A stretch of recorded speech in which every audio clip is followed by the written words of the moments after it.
presenter. He's the Vice President of Gable Associates, more than 30 years of experience in pioneering disruptive technologies in emerging markets. He's led market development initiatives in industries, robotics, computing, renewable energies. Proud to be a co-founder of a new electric vehicle research and advocacy coalition called Charge EVC. And you can read, of course, his complete bio in your folder that you received today. He's also recognized by the NJBPU as the Market Innovator in the year 2008. Please welcome Mark Warner.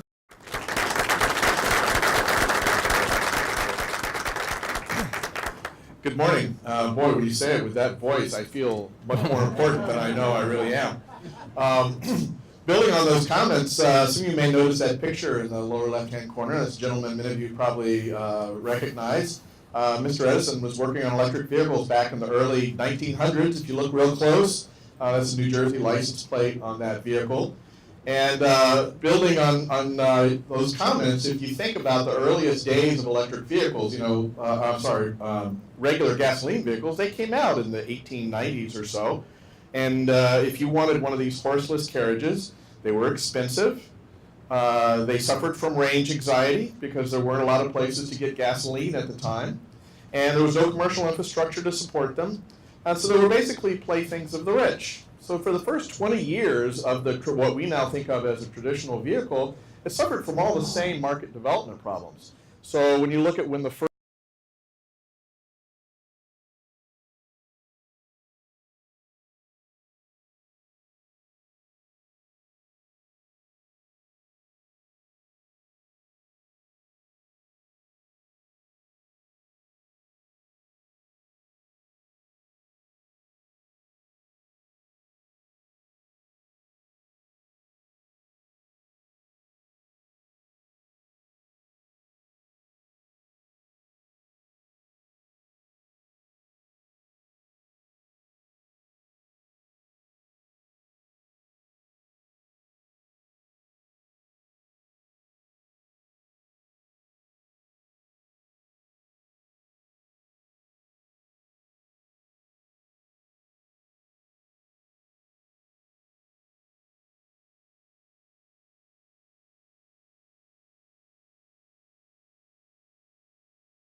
$4.3 billion in electricity costs through 2035. And those numbers that I just gave you are sort of gross benefits.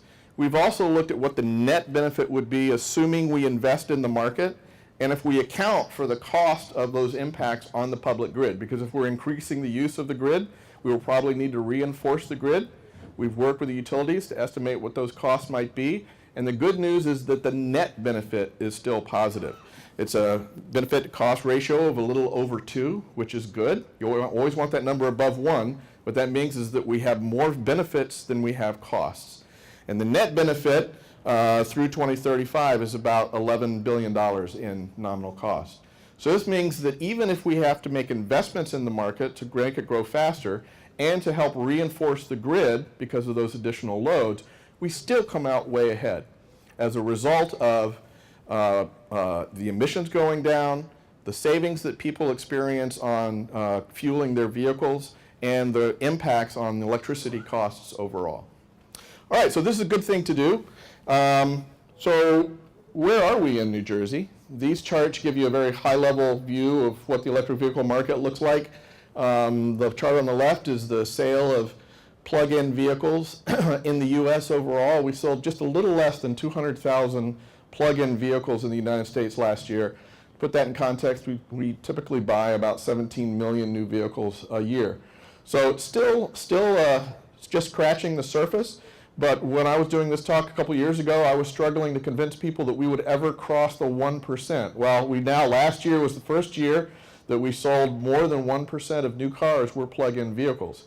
And there was a time when it seemed like that was decades away. So that's actually a very important milestone. My math at this point is that new cars in New Jersey, somewhere around 1.7% of the new cars in New Jersey are probably vehicles with plugs. We'll know by the time we get to the end of the year. That's a huge amount of growth. The chart on the right shows the sales in New Jersey. The blue bar is for plug-in hybrids. They have a battery, but they also still have a fueled engine that can keep the car going after the battery runs out. And then the red bar is for pure battery electric vehicles. They only run on electricity.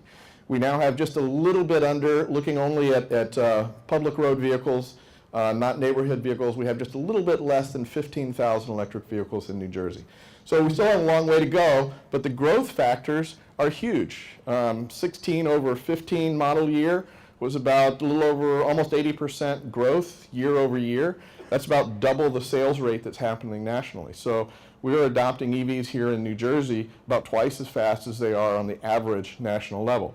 So this confirms what we had thought, which is the window is opening, the vehicles are available, they're starting to become attractive to more mainstream consumers.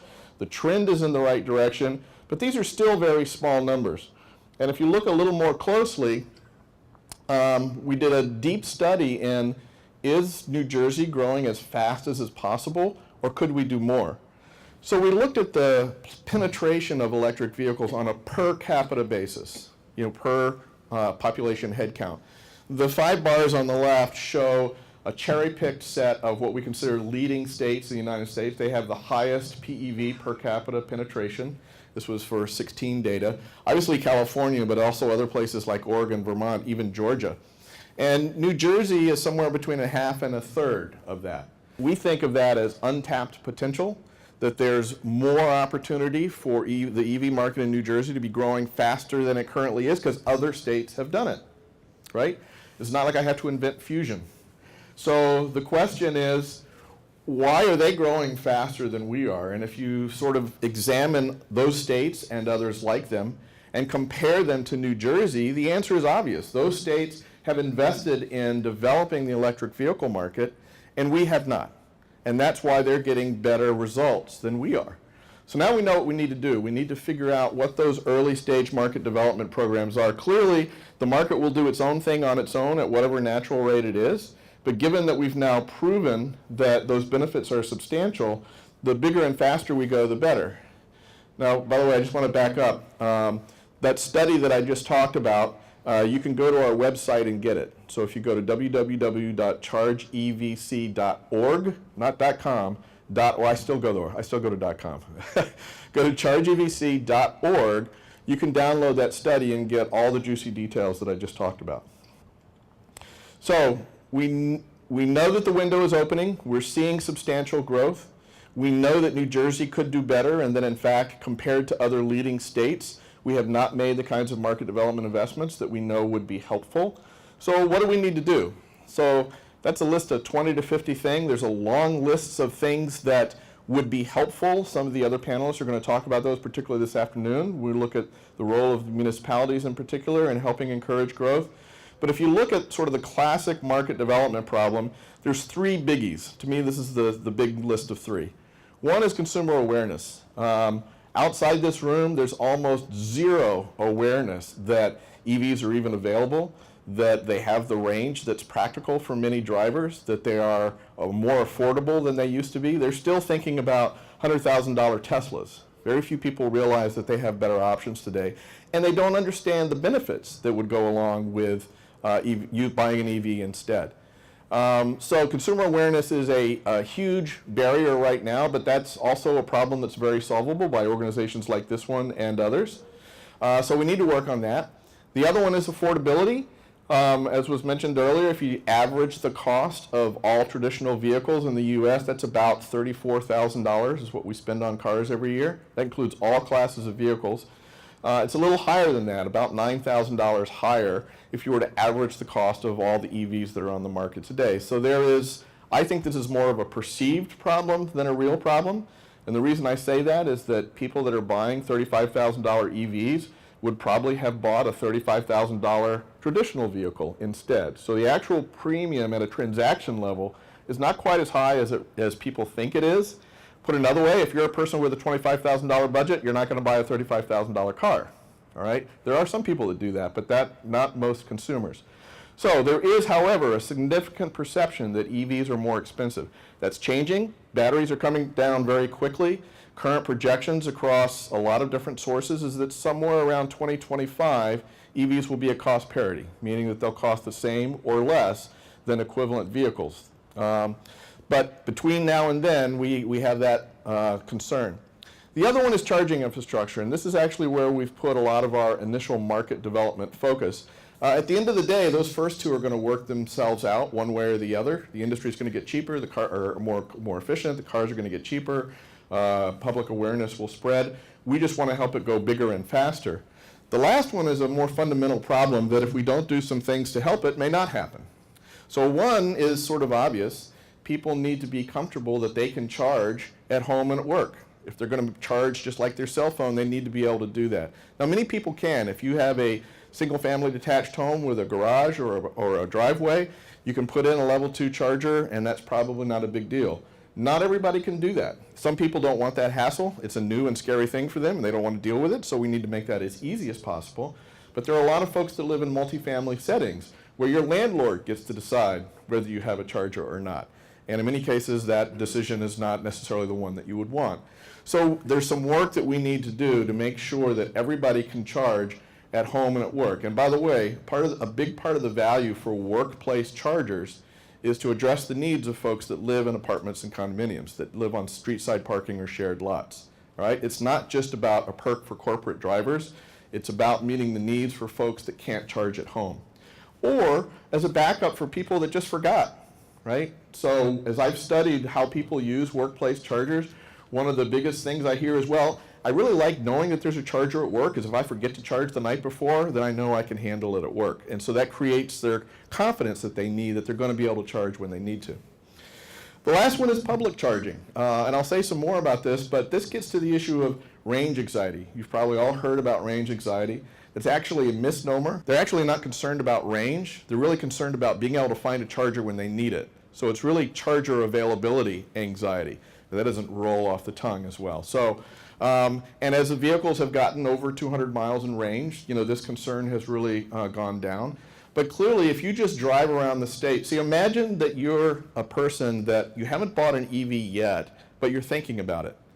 And if you interview the folks that are in that phase, those are the folks we really want to reach.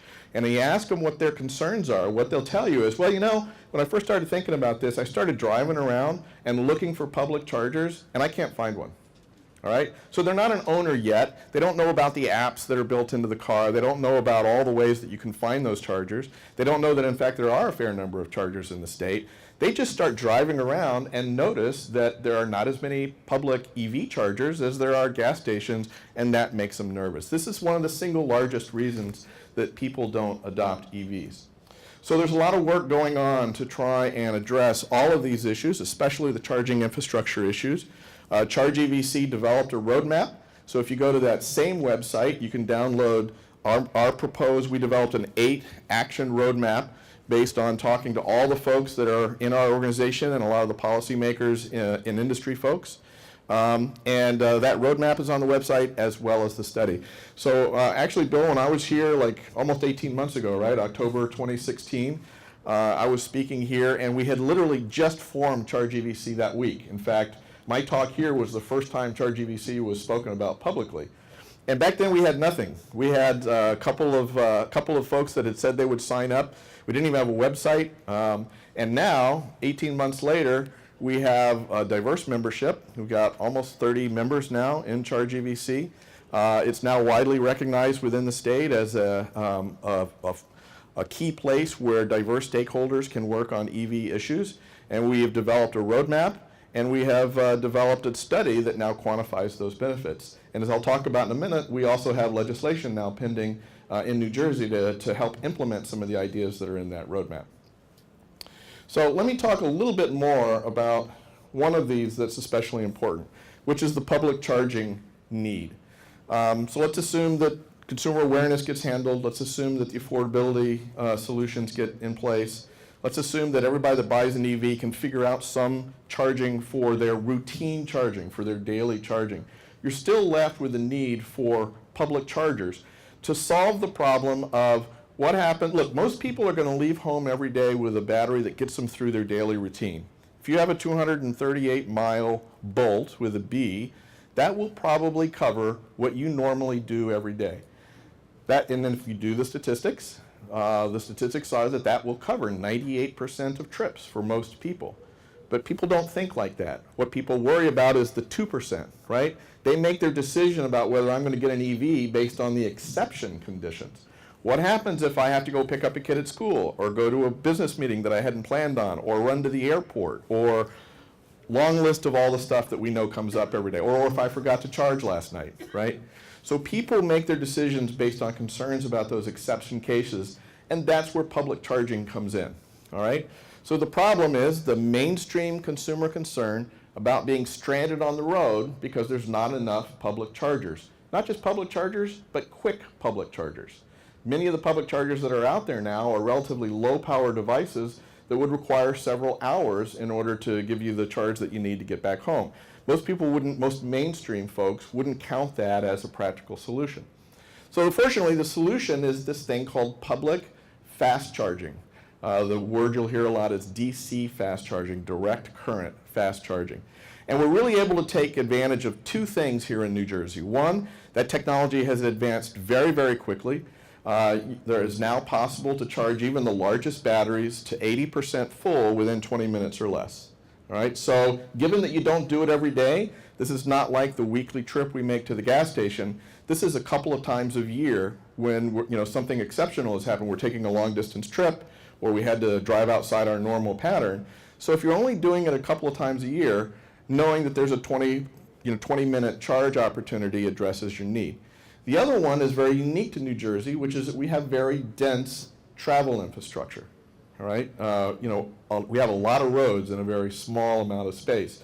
What that means is you don't need a lot of this infrastructure to make a big difference. All right, it's not like Montana. They would need hundreds and hundreds of chargers to even get to 100 miles, between them.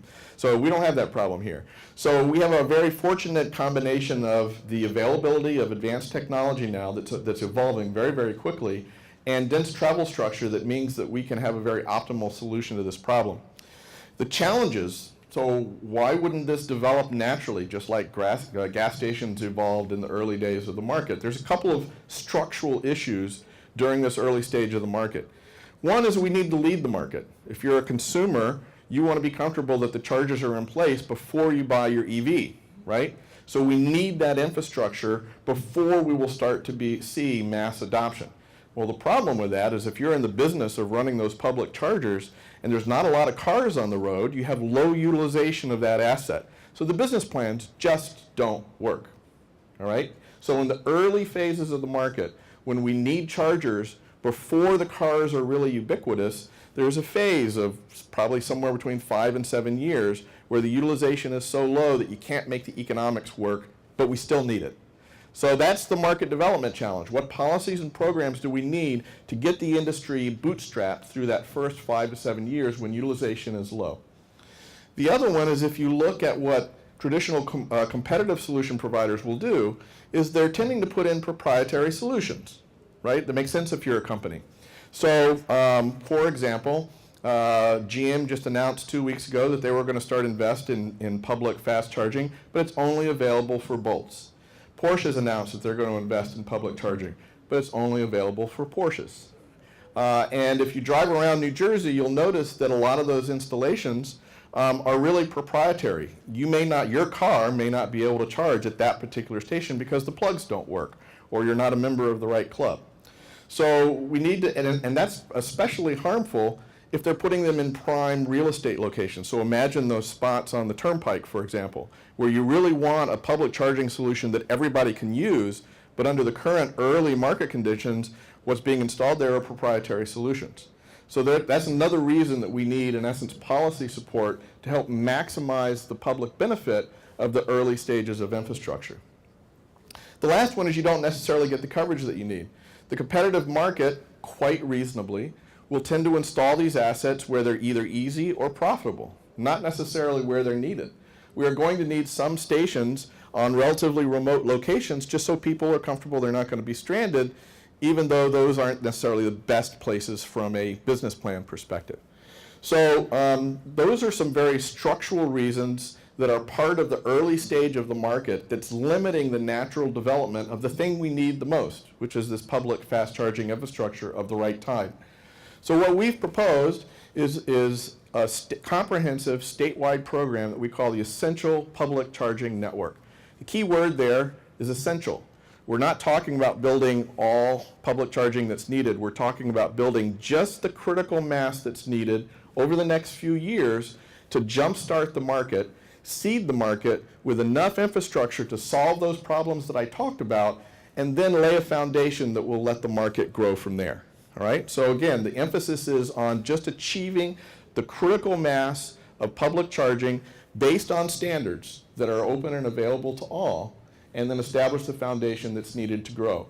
So we spent a lot of time analyzing what this essential charging network would need to be. We've analyzed the roads and populations in New Jersey, and it turns out, because of that density that I talked about, we don't need a lot of them. If we were to put 100 locations on New Jersey's most traveled roads, again, that covers 67% of the miles that are driven every day. 100 of anything is not a lot. And if we were to further put 200 locations in our most populous towns that cover 75% of the population, that combination, those 300 locations, would now create conditions that A, if you're on one of New Jersey's major roads, you're never more than 25 miles from a public charge that's open to all, and B, there's a very good chance that you either live or work in a town that has a public charger. And we think those three sort of criteria mean that most people would pass one of these public fast charging solutions as part of their routine travel every day. And we think that's enough conceptually. Remember, we're trying to solve a psychological problem. This isn't necessarily a purely technical issue. This is a how do people think about it. So I'm working backwards from the billboard that says you're never more than 25 miles from a charge in New Jersey. There's probably a public charger in the town where you live or work. And if we can make that common knowledge, then the range anxiety issue will go away. So we're promoting this essential charging network. The picture that I showed here was actually a collaboration between one of the New Jersey utilities and one of the competitive companies that does this for a living. And we think that's a good model. The utilities are especially good because these are high-powered devices. There's infrastructure that's going to be needed to support them. Utilities can help solve economic problems, especially for sort of early stages of market development, but you want to involve the competitive market to provide the technology and own and operate them and so on. So that's an example of a standardized solution. It's got the plugs that would cover all the cars on the market. That one happens to be on the Parkway, I think, if I got that right. So what we want to do is build 300 of those based on standards that would maximize the public benefit and make them available for all. So this is a map of, if we just did what I described, this is a map of what that essential charging network would look like. Those roads listed on the left are all the state numbered toll roads and federal interstates. Those 42 roads support 67% of the miles that are driven every day. Believe it or not, 7% of the asphalt covers 67% of the miles driven.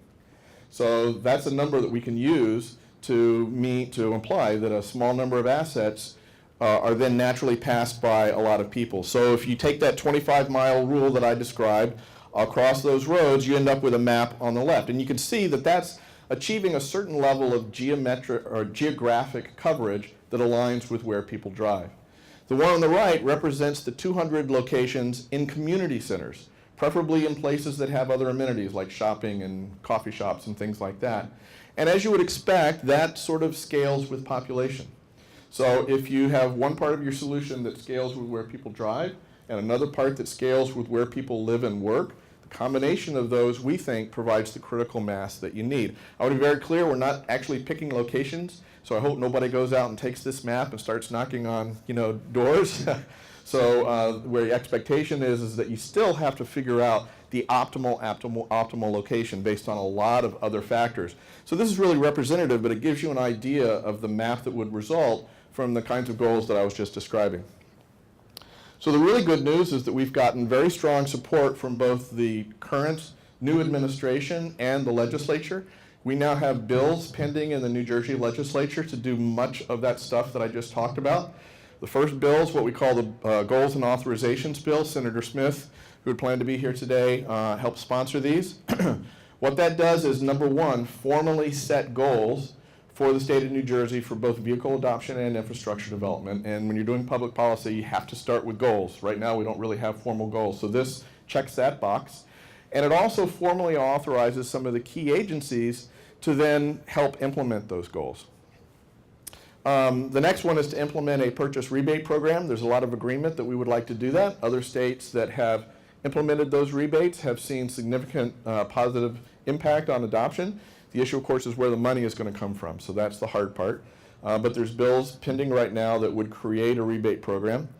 And then the last one is to create that statewide initiative that I just talked about. Again, the state is not building these. All we're doing is the state's, in essence, an organizing factor in this case to help to charge the agencies to work with industry and the utilities to build that essential layer of critical mass of public charging infrastructure that we would then market actively to directly target the range anxiety concerns that folks have.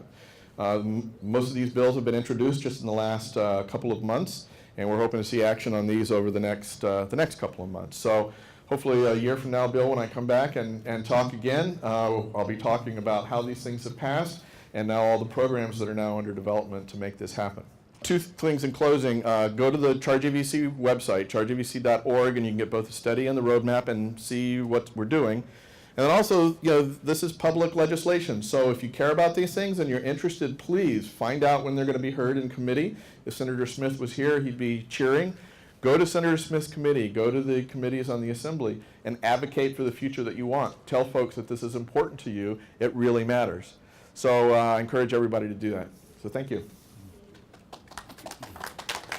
Thank you.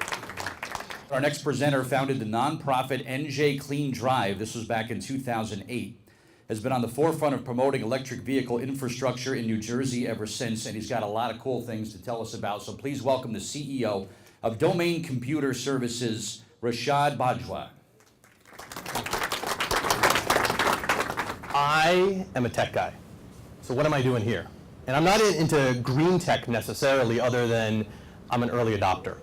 And so what I want to share with you is the story of how I got excited about this, what it's done for my businesses, what it's done for our staff, and what you guys can do to maybe help. So actually, before I get started, who here has an electric car or electric vehicle? Okay, proud, look at that, nice. Who here has been in an electric vehicle? Okay, nice. So the story starts, and I'm going to give you just a little quick background so you can get some context of why I'm here and I think it'll inform some of the comments later on. But this started back in 2008. And in 2008, is actually I had approached Bill. Bill was mayor of East Brunswick at the time, as well as in Keep Middlesex Moving. And back then, I had approached him to support CNG, compressed natural gas vehicle. And the reason why is because back then, battery technology was considered way too far off in the distance to be mainstream practical. And back then, compressed natural gas was kind of the next thing to gasoline. I'm not going to get into a big story about what made me get excited about alternative energy, but real quick note on it is I had kids. I had kids, and I started learning about the air in New Jersey, all of New Jersey. I know it's the Garden State, but it is a non-attainment area. You saw the slides earlier. I live 1 mile from the turnpike. I have so many vehicles driving by on a regular basis, and don't let the trees, the green trees, which they're not green yet, and I don't know, hopefully they're going to be green soon, but our air quality leaves a lot to be desired. The other big factor was I'm natively from Pakistan, and Pakistan is a messed up place, and a big reason is because of oil dollars. And I found myself driving around in 2008 in a huge SUV 99% of the time by myself. And I just felt extremely wasteful, number one, and two, a part of the problem. So I decided I want to do something about it, and that's why we started NJ Clean Drive back then, initially with CNG, but then as soon as battery technology became far more practical, we started going down that road. So also in 2008, was my first introduction to mainstream electric vehicles. This guy, Elon Musk, you've heard of him. He had a launch event for this new car called the Model S that he held in 2008 at Chelsea Piers in Manhattan. They closed down the entire parking garage, and they had a prototype of the Model S, and we drove it around the parking deck. And it blew my mind that this car was so amazing, and back then it was supposed to be $69,000. It ended up being a lot more than that, but that's another story for another day. But he said, okay, who's going to put down deposits for this car? And it's going to be available, this is in 2008, it's going to be available in 2010. So he's very good at a lot of things, he's not very good at deadlines. So suffice it to say, 2008, waiting 2 years, put my $5,000 down. 2010 came and it was nowhere near on the radar. They still had the Roadster at the time, but it was just the Model S. Another car manufacturer came up by the name of Fisker. Who's heard of Fisker?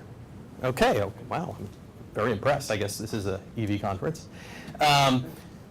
So Elon missed his deadline, and then this other guy, Fisker, which if you guys know, there's a whole drama and battle there, came out with his car just a year earlier.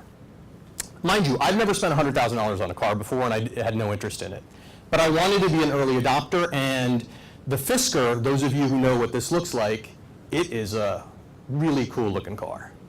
Because my goal was to take this to green fairs, to schools, to get kids excited about it. Because I'll be honest with you, bringing the Prius there, and I had an Altima hybrid, didn't get them too pumped up.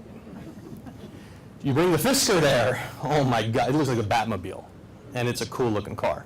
So I got the Fisker because it was available and Elon couldn't keep his deadlines. And then in 2013, the actual Model S came out, and I got that as well, and got it in red because we wanted to make sure that we had an impact, and started taking it around to green shows, green car shows, alternative energy events, and most importantly, sharing it with kids. We have gotten so many folks to purchase these cars, not the Fisker, because Fisker went bankrupt, but Teslas, because we worked through the kids. The kids got excited and they went home and they shamed the parents into wanting to change the world. And the kids now say, I can change the world by deciding what my parents drive. Now the big problem with the Tesla though is it's too expensive, way too expensive. And in order to really move the needle, you know, me driving a Tesla or not isn't going to necessarily change the world. One thing that we did, and this is kind of a big part of why I'm here, is we decided for our fleet of vehicles, so one of the main companies is an IT services firm, so we traveled the state. We used to have a fleet of Honda CR-Vs. That was our fleet vehicle. That we paid about $350 per month. That was the lease that we paid for Honda for the leasing. And we found out, because of state incentives, or no, I'm sorry, not state incentives, but federal incentives, hopefully we'll get some more state incentives, we were able to lease a Chevy Volt, which is technically a much more expensive car, for the exact same amount, actually a little bit less, $330 a month. That's how much we get a Chevy Volt for. And when they first came out, they were $40,000 cars. Now I think they've come down in price. They're $30-something thousand. But you can lease them for as little as $299 a month. And I don't think a lot of people realize that. So now we have, and we're very proud of this, we have more Chevys than any Chevy dealership, or Chevy Volts, sorry, in our fleet than any Chevy dealership in the state of New Jersey. Meaning over the years we've had like 15 Chevy Volts. Now we're doing Prius Primes as well to try those out. And so if you're familiar with the Chevy Volt, it's a plug-in hybrid.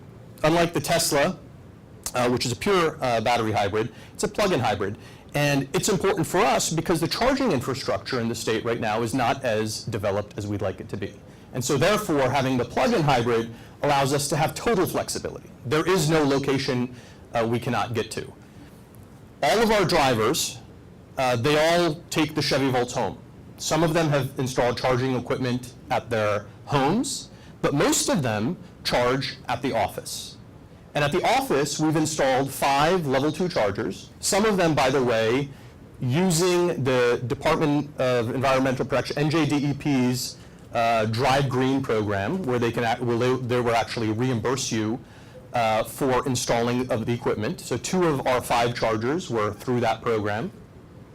They reimburse you up to $5,000, which easily, by the way, covers this. When we installed our first level 2 charger back, I'm going to say 5 years ago, 6 years ago, something like that, it was $2,000 for the physical piece of hardware, and then maybe another $2,000 to get it installed.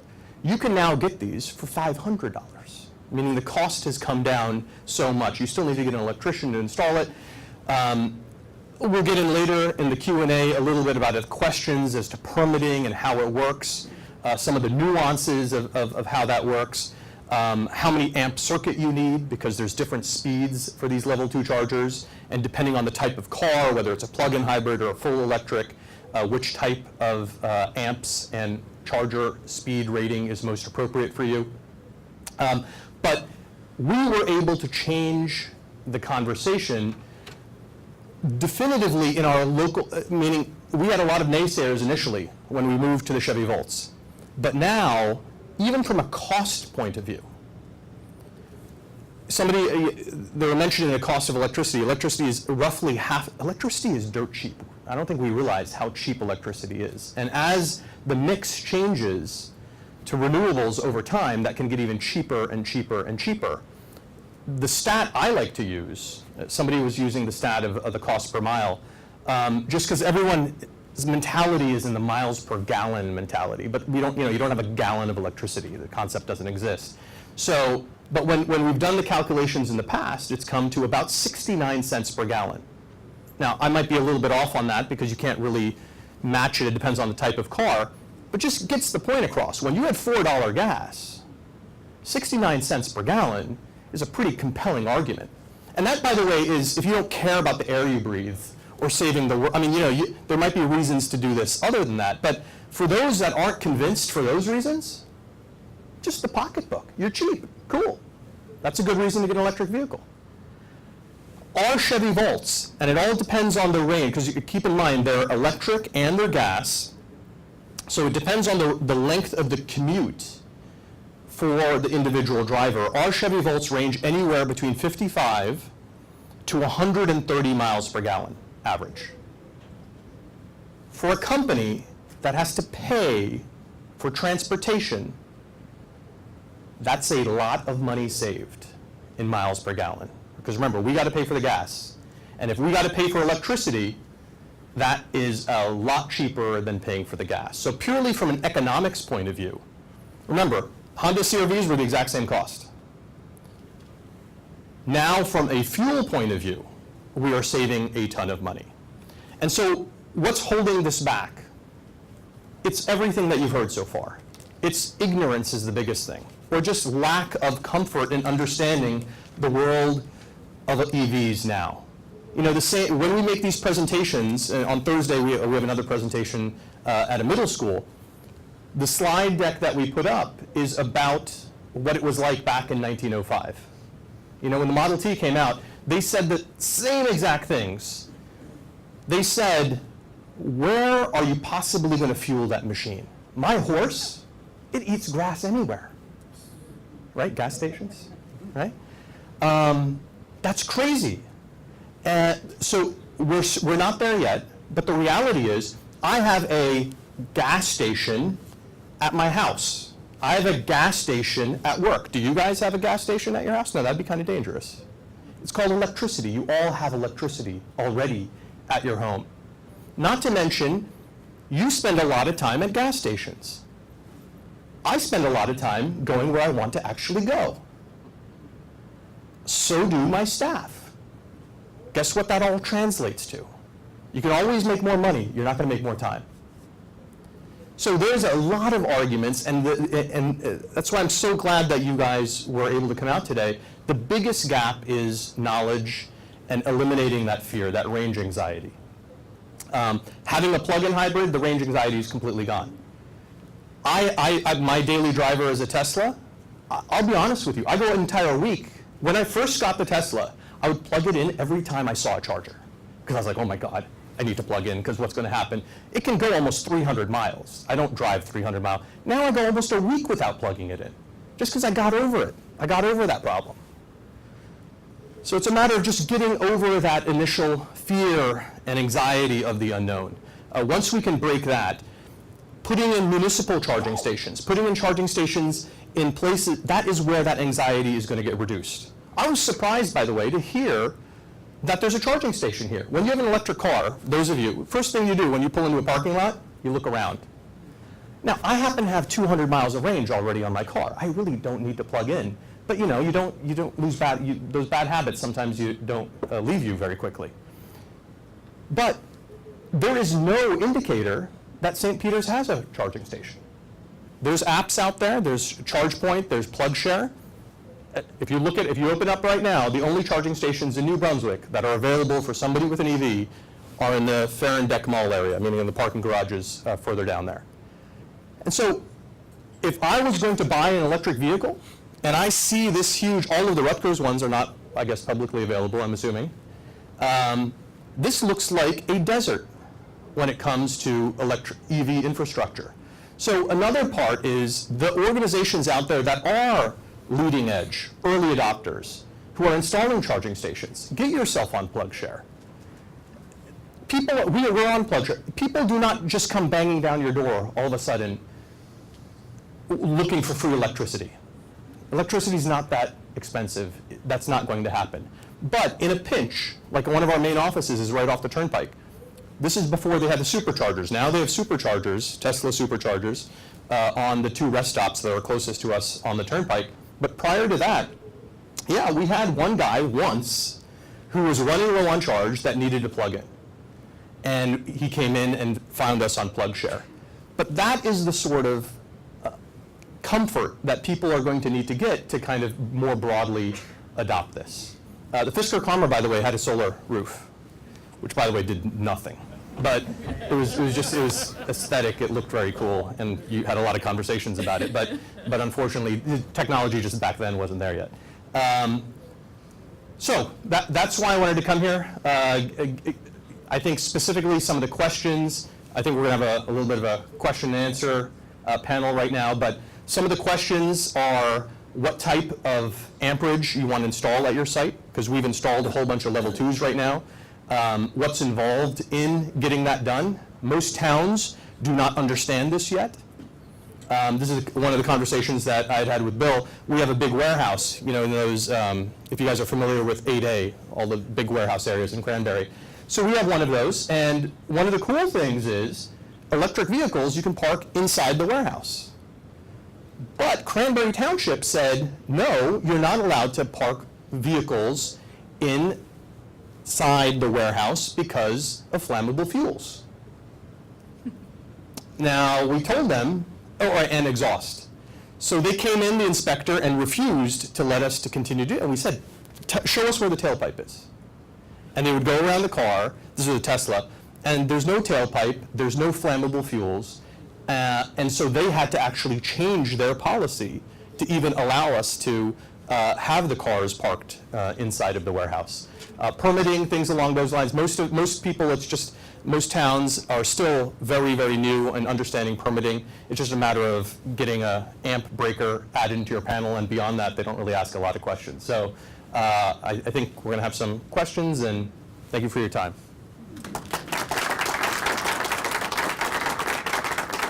One of the issues that's always discussed about electric vehicles is that they're polluting the air more by making electricity rather than using electricity. I think the numbers don't necessarily reflect that, but I think you can explain it a little bit better than I can.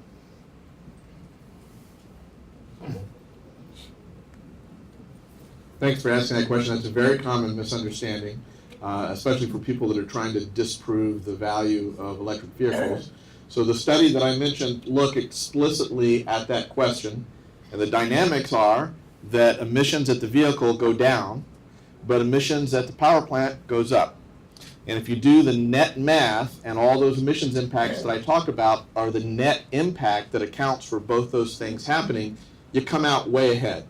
And one way to understand why that happens is to think about two things. One, a power plant is about 30% efficient at converting fuel into electricity. Engine in your car is typically about 15% converting fuel into motion. So there's a fundamental efficiency improvement in using a power plant to convert that primary source of energy. The other one is that your electric vehicle is very efficient using the electric motor, and it also recaptures a lot of your electricity use during the day. Every time you stop, every time you go down a hill, you recapture some of the electricity, and you don't use electricity while you're sitting in traffic idling. So when you put all those things together, electric vehicles are in the neighborhood of twice as efficient in converting a primary resource to actual motion. And as a result of that, the net impact after accounting for all that is that you're much better off, especially in New Jersey, since we have a relatively clean electricity supply. But if you do the same math, believe it or not, even in areas that have a lot of coal, you still come out ahead for those reasons that I just talked about. And the really positive benefit, as Professor Bernie was talking about, is if we combine electric vehicle adoption with decarbonizing the grid, you get a very synergistic effect. Right now I would be running my car basically half on nuclear power and half on natural gas, and as we get more and more renewables, I'll be running my electric car on more solar and wind. And so the cleanup effect gets even bigger at that point. Do you want to?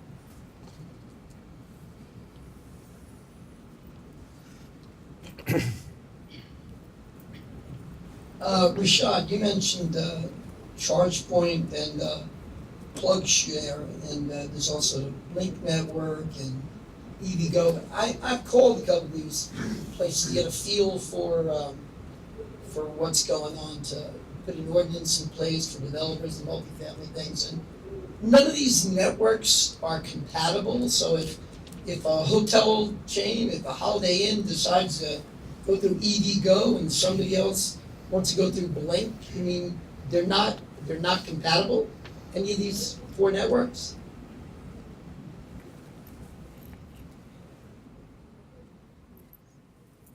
Thank you. So the ones that you mentioned, so the plug share and charge point, some of these other ones that, these are independent businesses generally. I think some of them are part of your network, so want to get some feedback on that as well. So for right now, as the EV owner, we have multiple apps. And we have multiple apps on our phones. So like ChargePoint, a lot of these ChargePoint chargers will be free.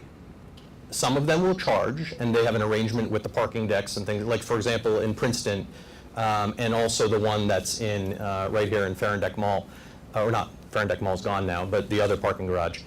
They're paid services, and you have to be on that network. And so generally speaking though, you can sign up very quickly. You like for example, ChargePoint, I got a new phone. I didn't have the app. I literally went in, saw the mechanism there, and loaded the app onto my phone and associated my credit card in 2 minutes. What's key though is the charging infrastructure. meaning most of them use the standard, what is it, J1772. J1772, which is a standard plug. Tesla is a little bit different, has a little bit, has an adapter that you can use, but the plugging mechanism itself and the ability to get a charge, most of those are fairly universal. The actual relationship, though, with who owns that charging infrastructure, yeah, but it's similar to Sunoco and Exxon. You know, they're two separate companies. They're both getting you, 92 unleaded gas. Now, with both of them, you can use a credit card, and same thing here. You can use a credit card with all of these different instances. So I think if you're setting up your own charging infrastructure, you will have to figure out, okay, which one of these networks do I want to align myself with, or any. You don't need to, if you're on PlugShare, you could just be a private owner that happens to have a charger that says, look, if you happen to have an EV, you're welcome to use my device. Just curious, I know we've been alerted oftentimes about some of the, with cell phones, for example, radiation effects on the batteries close to us. Should there be any similar concerns with the size of the batteries when we're driving, being that close as the law said with the use of cell phones? I've been involved in some of these safety-oriented discussions, and they get very complicated very quickly. So, I mean, there is electromagnetic radiation involved with any power exchange, so there is some of that going on in a car. But the way I look at that is those risks are probably small compared to sitting next to 20 gallons of gasoline every day. So you can't just look at, are there some risks, but what are those risks compared to the risks that we already accept? And I think there's probably a lot more study that needs to be done on those. We have to get a lot more vehicles on the road. The early evidence that these vehicles are very, very safe, because typically the batteries are in the floorboard of the car. That gives it a very low center of gravity. So, rollover events and those sorts of things. So the safety ratings on most of these vehicles is very, very high. The early evidence is that there are fewer fatalities in electric vehicles than there are in traditional vehicles because of that. So again, I don't think there's a definitive answer yet, but I think there's multiple moving parts, and I think ultimately, this is just my opinion, not a fact, but I think ultimately we will be able to realize that these are much safer vehicles than what we've been driving so far. Yeah, just to add on to that, when I first got the Tesla, and in particular when I got the Fisker, the joke was it was going to blow up, because I think right around the same time, like Sony batteries and maybe the Samsung phone or something, so I'm like driving on a big Samsung phone essentially. That was a joke. Reality is gasoline is so much more flammable. It's just we kind of get used to car fires. I think Ferraris, like 1 in 100 will end in a fire. So we just don't talk about it as much. So from a safety point of view, and then in particular, that rigidity of the battery pack, I think was underappreciated initially when these cars were first coming out, but now has really been appreciated in that it not only does it give you that lower center of gravity, even in SUV, meaning these SUVs now have better handling sometimes than a regular gas sedan. Think about having a big thing of gas swishing around behind you in your tail, as opposed to having a flat system at the bottom. And so from a safety point of view, most studies that have come out so far have been that electric vehicles are, if anything, safer. That being said, yes, I think a lot of research still needs to be done on some of the electromagnetic stuff, but I don't think that anyone has said there's been cause to worry for that so far. Anything new gets a lot of attention. Every time there's an electric vehicle with a car fire, It's big news. It gets 100 stories. It's retweeted hundreds of thousands of times. How many articles did you see on gasoline car fires last year? None. But guess what? There were thousands of them. Thousands of them. And you never hear about it because we're used to it. So a lot of this is just a transition on what we're used to.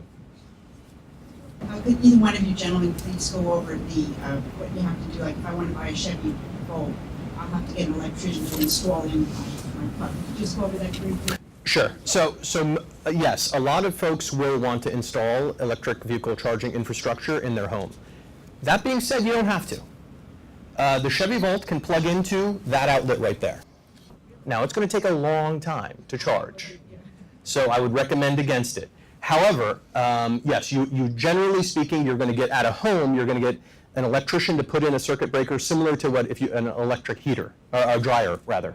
very similar to that. You'll get that installed, and then you'll get the actual box installed in your garage or something along those lines. But it's not mandatory. And I can tell you, most of our staff, they did not install anything in their home. They just will use the regular trickle charge if needed, kind of overnight, because while they're sleeping, the car's, you know, you have a good solid 10 hours, 8 hours for it to get quite a few miles. And then when they come to the office, because we have so many chargers there, that's when they get their fill up. And also, unlike everyone else in kind of the ICE world, internal combustion engine, you have to go to gas stations and you get to empty always before you go because you want to. I remember I did this too. But in the electric world, you don't have to do that. You kind of remain always at full because why not?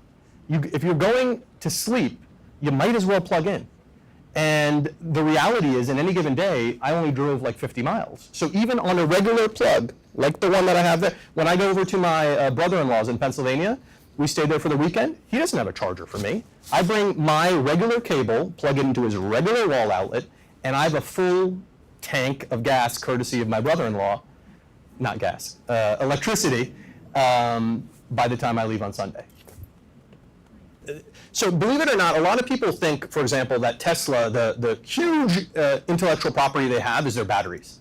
They actually don't even make their own batteries. They get their batteries from, I think, Hitachi or Panasonic.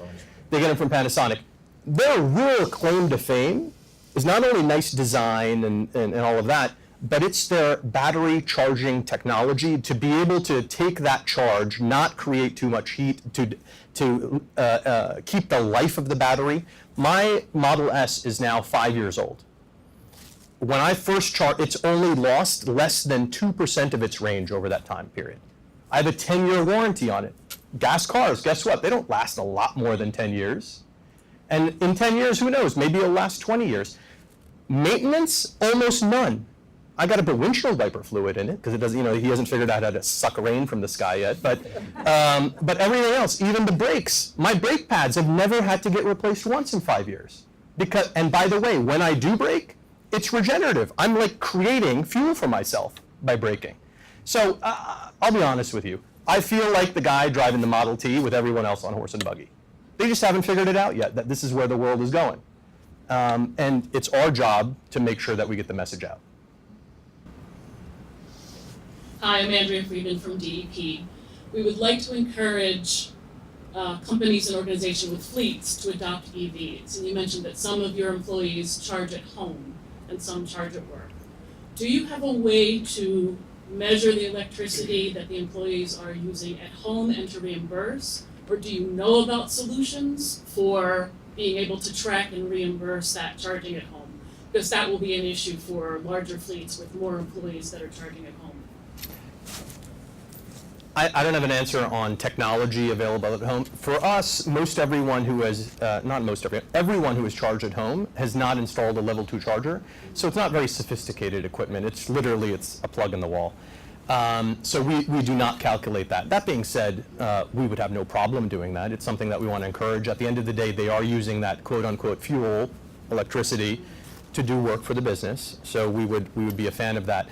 So a lot of the software and technology, I think the professor was mentioning about the camera solution that you have to set on that. A lot of these cars are getting so smart now. They're notifying us when they're full. If you have a Tesla, for example, they'll tell you when you're full, so you can pull your car out so somebody else can take it. So I don't know if there's technology where you can from home charging. There's a short-term answer and then a medium-term answer. Short-term answer is there are a couple of different solutions, but a very popular one is Fleet Karma, which Professor Bernie talked about. It's a little box that you plug into the data port of your car, and it basically reports everything that's going on in the car to the cloud, and an employer or a utility or an agency could get access to that information and know where all the charging transactions happen, when they happen, how much the energy was, and where. And you can build reimbursement programs based on that. So we're working with several utilities around the country, including some in New Jersey that are thinking about how they can help. that will take that kind of information and use it to create reimbursement programs where, there's a lot of flexibility about how to do that. So Fleet Karma is something you could do today. And there's quite a few people using it. They've done a very good job building a platform. Medium term, the issue is you're going to talk to an intelligent device of some sort, whether it's that networked L2 charger on the wall or whether it's a device in the car. But that functionality is already moving into the vehicle itself, because the OEMs have all figured out that these are now information devices, not just cars, and that there's value in the data associated with what your car does and how it's using the infrastructure. So there already is a standards organization that's working on moving this transaction management technology into the vehicle itself. And then the question is, how do you make sure that people can get access to that in a common way? So I think there are likely to be a lot of sort of off-bill reimbursement programs, either from employers or supporting organizations that maybe want to encourage it, sort of like we do with renewable energy credits and that sort of stuff. Vehicle ownership, loyalty programs, utility programs, there's a lot of ways to do it. But the key thing is that the car is really changing the way people are using energy in a really big way. We think that ultimately electricity will be 20 to 30% of electricity consumption. And knowing when and where that happens and managing that, whether it's through a market or through some other kind of program, will make a big difference in how that affects the grid.